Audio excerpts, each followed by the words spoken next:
नमस्कार, पुन्हा एकदा आपले सर्वांचे स्वागत आहे. वेतन आयोग महत्त्वाची बैठक, पगारात मोठी वाढ, तर कर्मचाऱ्यांना मिळणार मोठा दिलासा. चला पाहूया याविषयी सविस्तर अपडेट. त्यापूर्वी आपणास विनंती आहे, चॅनलला अजून सबस्क्राईब केलेलं नसेल तर चॅनलला सबस्क्राईब करा, जेणेकरून नवनवीन अपडेट लवकरात लवकर तुमच्यापर्यंत पोहोचतील. हक्काच्या चॅनलला फॉलो करायलाही विसरू नका आणि शेअर करायलाही विसरू नका. JCMच्या स्थायी समितीने 28 एप्रिल रोजी नवी दिल्ली येथे 8व्या वेतन आयोगासोबत आयोजित केलेल्या त्यांच्या पहिल्याच बैठकीत कर्मचाऱ्यांच्या संदर्भात दिलासा देणाऱ्या विविध प्रकारच्या मागण्या मांडलेल्या आहेत.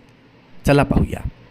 कर्मचाऱ्यांशी संबंधित कर्मचारी प्रतिनिधींनी पगार, निवृत्ती वेतन, नवीन पेन्शन योजना, रजा, पदोन्नती, भत्ते आणि सेवा शर्ती यासारख्या विविध बाबींचा समावेश असलेल्या मागण्या सादर केलेल्या आहे. चला तर पाहूया त्या सविस्तर मागण्या, ज्यामुळे कर्मचाऱ्यांना आता मोठा दिलासा मिळणार आहे. 30 वर्षाच्या सेवेच्या कालावधीत 5 कालबद्ध पदोन्नती तसेच पदोन्नती मिळण्यास विलंब झाल्यास ACP आधारित प्रगतीची हमी मिळावी अशी मागणी करण्यात आलेली आहे. पदोन्नतीवरील लाभासाठी ACP आधारित 2 अतिरिक्त वेतनवाढीचाही प्रस्ताव ठेवण्यात आलेला आहे. तर भत्त्यासंदर्भात महागाई भत्त्याशी DA जोडून आणि त्या सुधारणा करून तिप्पट वाढवण्याचा प्रस्ताव, तर घरभाडे भत्ता आणि जोखीम भत्त्याची ही मागणी करण्यात आलेली आहे.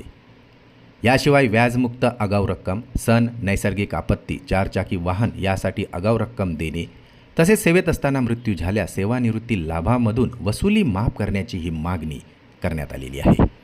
600 दिवसांच्या अर्जित रजेचे रोखीकरण, बालसंगोपन रजा, पितृत्व रजा, वैद्यकीय रजा आणि दिव्यांगत्व देखभाल रजा मंजूर करण्यात यावी अशीही विनंती करण्यात आलेली आहे.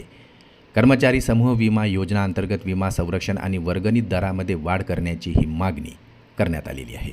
तर सेवेत अपघाती मृत्यू झाल्यास दिली जाणारी सानुग्रह भरपाई 2 कोटी रुपये करण्याचीही शिफारस करण्यात आलेली आहे. तर अनुकंपा नियुक्तीसाठी 100% व्याप्तीची आणि 5% मर्यादाही काढून टाकण्याची मागणी करण्यात आलेली आहे.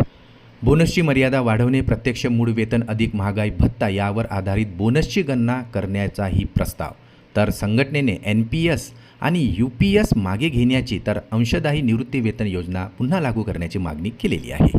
संघटनेने प्रमुख मागण्यांमध्ये निवृत्ती वेतनात सुधारणा, नागरी कर्मचाऱ्यांसाठी 1 रँक 1 पेन्शन, 11 वर्षानंतर कम्युटेड पेन्शनची पुनर्स्थापना, 5 वर्षांनी नियतकालिक वाढ, तर ग्रॅज्युटी आणि कुटुंब निवृत्ती वेतन लाभामध्ये सुधारणा यांचा समावेशही करण्यात आलेला आहे. त्यामुळे येणाऱ्या काळात आता कर्मचाऱ्यांना एक मोठा दिलासा मिळणार आहे.